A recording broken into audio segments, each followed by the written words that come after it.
प्रिय विद्यार्थियों, अपने पिछले व्याख्यान में हमने राष्ट्रकवि मैथिली शरण गुप्त के नारी पात्रों में यशोधरा की चर्चा की थी।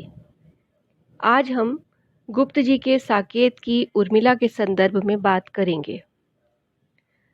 विद्यार्थियों, राम कथा पर आधारित साकेत काव्य ग्रंथ में वर्णित उर्मिला का चरित्र गुप्त जी की मौलिक सृष्टि है। राम काव्य परंपरा में उर्मिला के चरित्र पर अभी तक यथेष्ट प्रकाश नहीं पड़ा था। इस चरित्र की विशेषताओं को प्रकाश में लाने का गुप्त जी का यह प्रयास वास्तव में बहुत ही उल्लेखनीय है। उर्मिला लक्ष्मण की पत्नी है। वह पति वियोग के 14 वर्ष बड़ी शालीनता और धीरता से काटती है। अपने जीवन के स्वर्णिम क्षणों को परिवार और समाज के प्रति सचेत रहते हुए पति वियोग में सार्थक ढंग से बिता देती है। प्रिय की मधुरतम स्मृतियों को उर्मिला बड़ी ही सहजता और गंभीरता से झेलती है।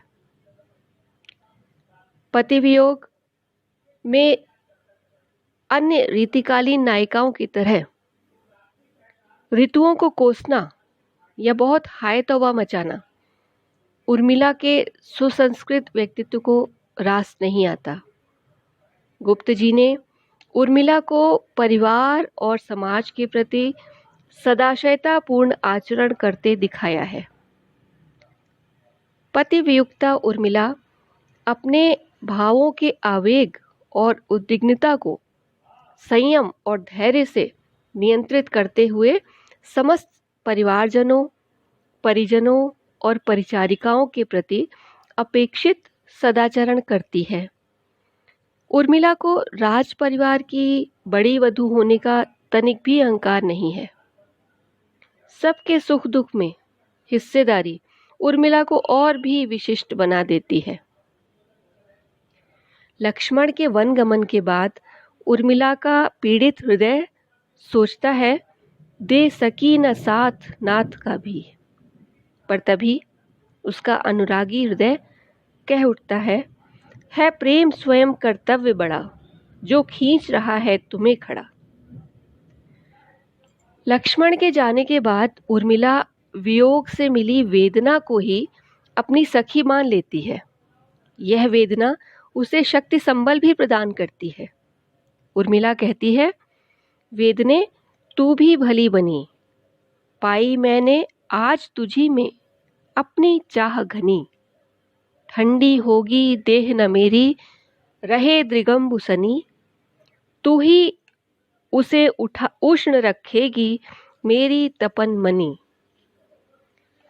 रीतिकालीन नायिका की तरह उर्मिला विरह में आंसुओं की नदी बहाकर उसमें प्राण त्याग नहीं करना चाहती और न ही वियोग में इतनी दुर्बल कृशकाय हो जाती है कि 2 कदम आगे बढ़ाए तो 4 कदम पीछे चली जाए। उर्मिला मानती है कि वियोग की पीड़ा ने उसके लिए ज्ञान का एक नया संसार भी खोला है। उसने जाना है कि जीवन में सुख के साथ दुख को भी सहना होता है। मृत्यु वैसे दुखदाई है, पर कभी-कभी जीवन में ऐसी परिस्थिति भी बन जाती है कि मरण भी हृदय का हार बन जाता है। उर्मिला के शब्दों में, जहां विरह ने गार दिया है, किया वहां उपकार भी, सुध-बुध हर ली, किंतु दिया है काल ज्ञान विचार भी। जना दिया है उसने मुझको, जन जीवन है भार भी, और मरण वह बन जाता है कभी ये का हार भी। लक्ष्मण उर्मिला की स्मृतियों में हमेशा बने रहते हैं और इन्हीं स्मृतियों के सहारे ही वह अभिसार का आनंद भी लेती है। विरह संग अभिसार भी। विरह की अवधि में वर्षा काल रीतिकालीन नायिकाओं को बहुत ही पीड़ादायक प्रतीत होता रहा है, किंतु गुप्त जी की उर्मिला का चरित्र बहुत ही महान है कि वह बादलों को जीर्ण शीर्ण जगती के नव यौवन कहकर संबोधित करती है, उन्हें कोसती नहीं। बादल बरसेंगे तभी तो धरती का जनजीवन सरस होगा। यहाँ उर्मिला का लोकोपकारक रूप स्पष्ट होता है। उर्मिला अपने दुख की, विरह की पीड़ा की चर्चा न कर संसार के हित के लिए बादलों से खूब बरसने की प्रार्थना करती है। उर्मिला कहती है, दरसो परसो घन बरसो, सरसो जीर्ण शीर्ण जगती के तुम नव यौवन बरसो, जड़ चेतन में बिजली भर दो, ओ उद्बोधन बरसो, मंत्र पढ़ो छींटे दो, जागे सोए जीवन बरसो।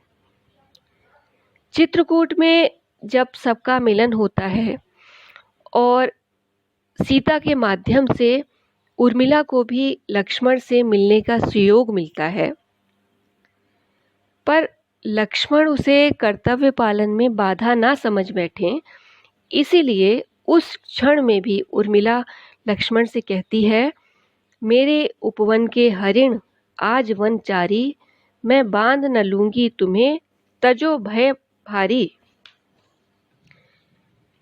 महाकवि रविंद्रनाथ टैगोर के काव्येतर उपेक्षिता शीर्षक निबंध